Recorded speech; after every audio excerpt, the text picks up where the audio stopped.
I'm such a great father for buying our daughter a house. You can leave if you disagree. After all, once you've given me the money, I don't need you anymore." Those were the arrogant words of my husband, who made the unilateral decision to buy a high-rise condo with my money. But it turns out he had a shocking plan in mind. As soon as I heard it, I retaliated without a second thought. I went to my room and brought out our divorce papers. "All right, here are the divorce papers." The look on my husband's face was priceless when he saw the divorce papers. I suppose he never imagined I'd have them ready to go.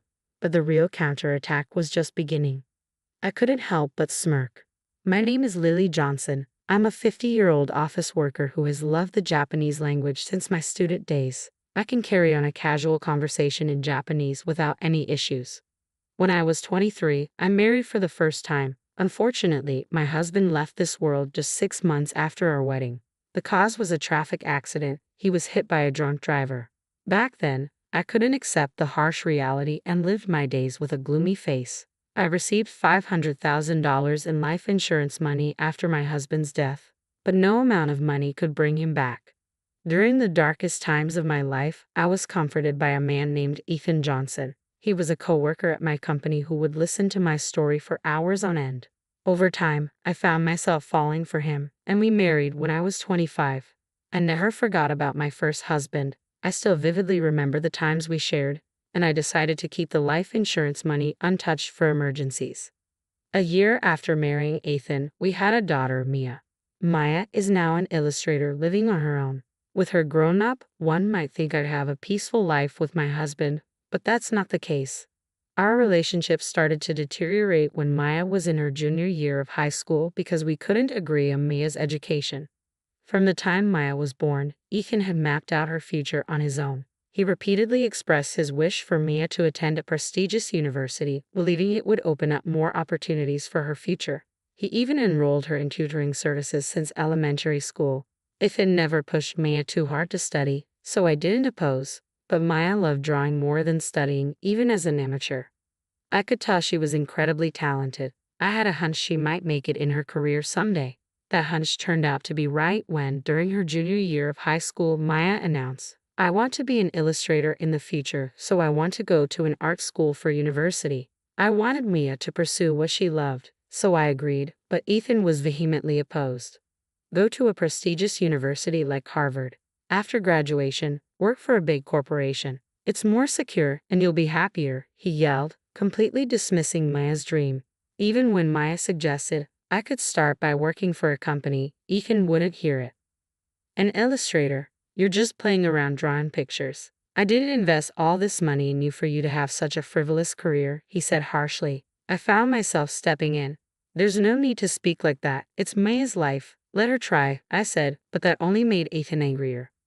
"Maya is my daughter. It's a child's job to fulfill their parents' dreams, and if she lives as I say, she's guaranteed to be happy." He spouted such nonsense.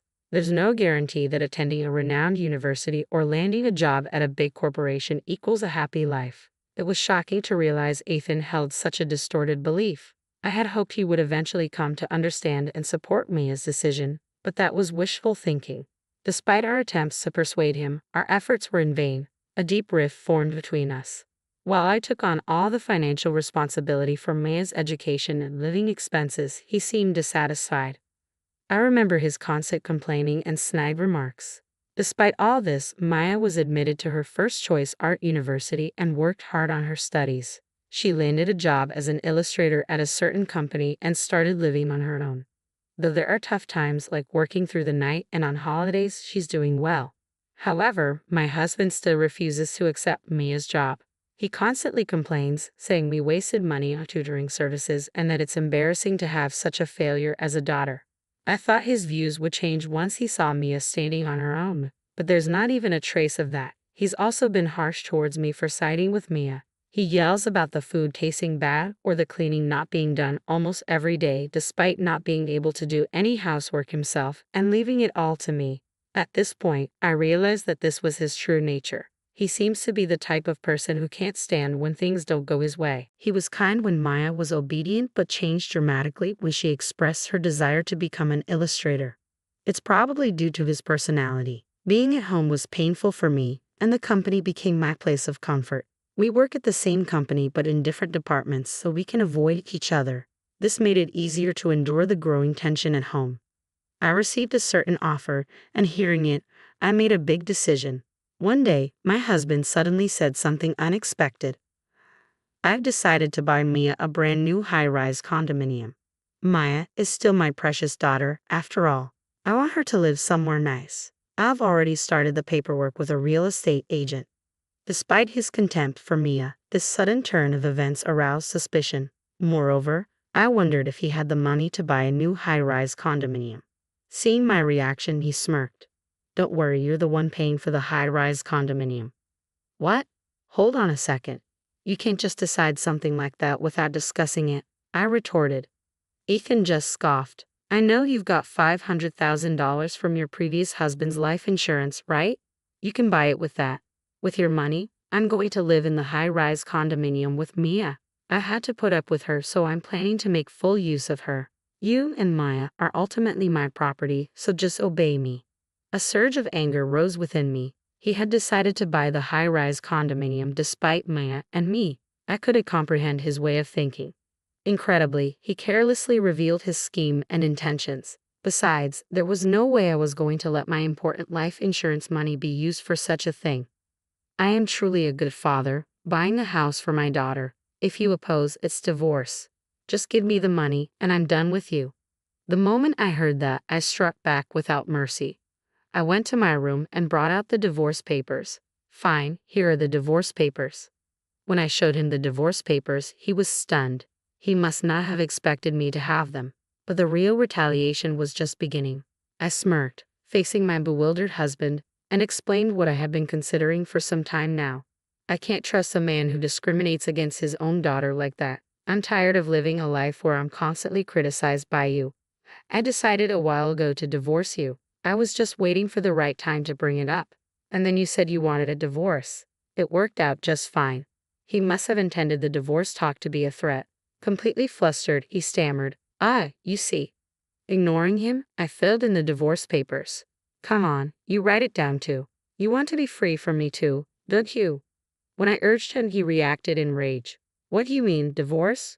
It was just a joke. What are you thinking, bringing out divorce papers?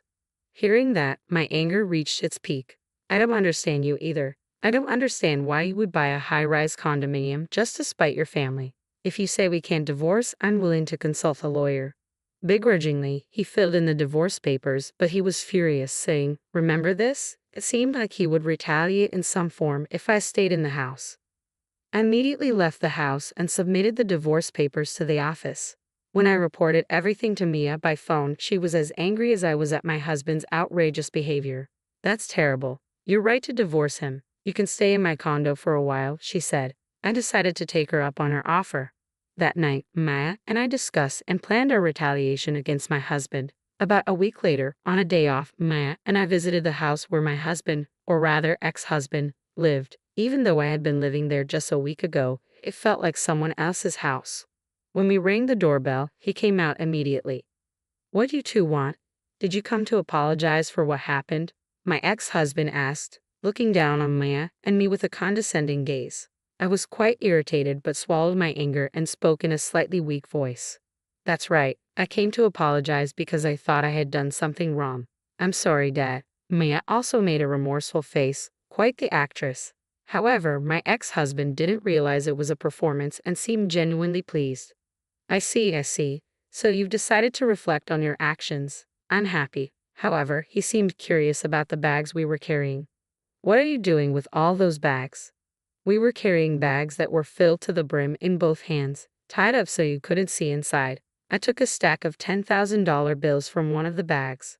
By the way, this was real money. I thought it was wrong what I did to you, so I decided to give you my late husband's life insurance money. You can live in the high-rise condominium with Mia using this money. There's $500,000. Can you put it in the safe?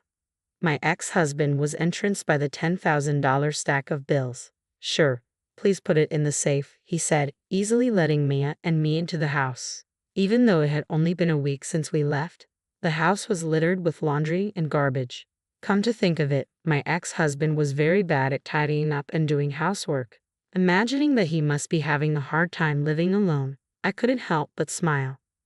Maya and I stuffed the contents of the bags into the safe. However, we put the $10,000 we showed him back in the bag, not in the safe. Fortunately, he wasn't watching us as he went to the kitchen, saying, "I'll make some tea." When I returned to Maya's condo, I packed my bags and went out again. I was setting out on my own to a new place. "Take care, Mom." Maya saw me off with a smile. "I'll contact you when I settle down. Take care of yourself, Mia." I left Mia's condo with a smile on my face. 2 days later, I was asleep in my new home. When I received a call from my ex-husband, he asked, "Hey, what happened to the $500,000? There's nothing but garbage in the safe." As I burst into laughter, I thought to myself, he really took a while to figure it out, huh? My ex-husband had neatly fallen into my trap. The majority of what was in those bags was simply scrap paper. I had rolled up unwanted newspapers and filled the bags. I told him that each bag contained $500,000, but that was a lie to gain his trust. I did prepare $10,000 in real cash from the bank. That money was immediately returned to my account, so I had nothing in hand. If he had asked to see the content of the bags, I was ready to show him, scoffing at the absurdity of the situation. But he was fooled by just the sight of the $10,000 and didn't suspect a thing until now. "You've treated Mia and me horribly. I think it's fair to return the favor. If you want to hold a grudge, hold it against your past self, not me," I said. Desperately, he responded. "I understand I was wrong. Can we live together again? I can't afford the high-rise condo, and I can't manage the housework. My place has turned into a trash heap." Taken aback by his self-centered plea, I retorted, "I'm not your ATM or your housemaid. You're an adult. Figure it out. Besides, I'm in Japan now. I can't come back to you." That's right. I was now living in Tokyo, Japan. This wasn't a mere overseas trip. I received an offer to work abroad for my company and decided to take it up. I've always wanted to work overseas, and I love studying Japanese. The offer that came before our divorce was this opportunity to work overseas. Once I heard about it, I decided to divorce him and live overseas. I could live my dream and get away from my ex-husband. It was killing two birds with one stone. I had told Mia, but kept it from my ex, who was clearly taken aback. "So, that's why I haven't seen you at work recently." "Why didn't you tell me?" he asked. "Why should I? We're in different departments, and we're strangers now. Oh, by the way, Maya has something she wants to say to you. Tomorrow, we'll call you at 8 p.m. your time using a messaging app." All right. Is Maya going to live with me?" he asked. "We'll see. Wait until tomorrow," I said, hanging up, but I knew what Maya was going to talk about. I was looking forward to seeing his reaction as I drifted off to sleep. The next morning, I had to get up fairly early due to the time difference, but it couldn't be helped. I started up the messaging app and video called my ex and Mia. Maya started expressing her feelings to her father right away. "I loved you when I was a kid, Dad. I respected you as a parent and loved you from the bottom of my heart," Maya said. Ethan looked pleased to hear that, but Maya's speech didn't stop there. "But that's all in the past. You outright denied my career path, Dad. That's when I realized your true nature. You just wanted to control me, and there's no love in that. I hate you now, and I don't want to see you again. This call is our final contact," Maya declared. Upon hearing that, my ex seemed to be on the verge of tears. "Don't say such things," he pleaded. I had expected him to get angry, but this reaction was surprising. Maybe he assumed Mia would love him no matter what, but Maya's harsh words continued. "This is how I really feel, Dad. You need to reflect on how you hurt Mom all this time. Also, I moved out, so there's no point in going to the apartment where I used to live. Don't use detectives or anything to forcefully find out my new address." That's all I wanted to say. I also told him something I had forgotten to mention earlier. I had explained the circumstances of our divorce to our workplace relatives and your parents. I don't think relying on them will do you any good. Well, goodbye. Once Maya ended the video call, I also ended mine. My ex-husband was pleading, "I'm sorry. It's all my fault. I apologize, so please give me another chance." But I didn't care about that anymore. Later, when Maya and I talked, she said, "I feel so much better now that I've said what I wanted to." I felt relieved after seeing my ex-husband in distress too. Apparently, it became uncomfortable for my ex-husband at his workplace. Though he resigned, he was disowned by relatives and his own parents. He couldn't buy the high-rise condominium and had to cancel. Moreover, he caused a scene at Mia's workplace trying to call her out at the reception desk. He was immediately locked out and banned from the premises. My ex-husband, who kept repeating his selfish behavior, ended up losing everything instead of gaining anything. He seems to have lost all his energy and is now living as a recluse at home. A colleague wanted to ask him something about the handover of work and tried to contact him, but he didn't answer. The colleague went to his house reluctantly, where he found my ex-husband looking lifeless with a thick beard. He looked like a ghost, and a bad smell was coming from the room. According to the colleague, his house is probably in a state of garbage dump. Looking at my ex-husband living such an unfortunate life, I couldn't help but think he got what he deserved. On the other hand, I am enjoying my job overseas. I do hate cultural barriers being surrounded by foreigners, but I overcome them by carefully communicating. I can use my proficiency in Japanese, and I'm really glad I transferred overseas.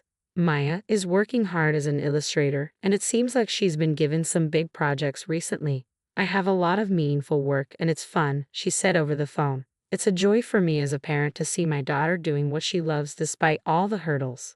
Both Maya and I are starting to shine in our lives.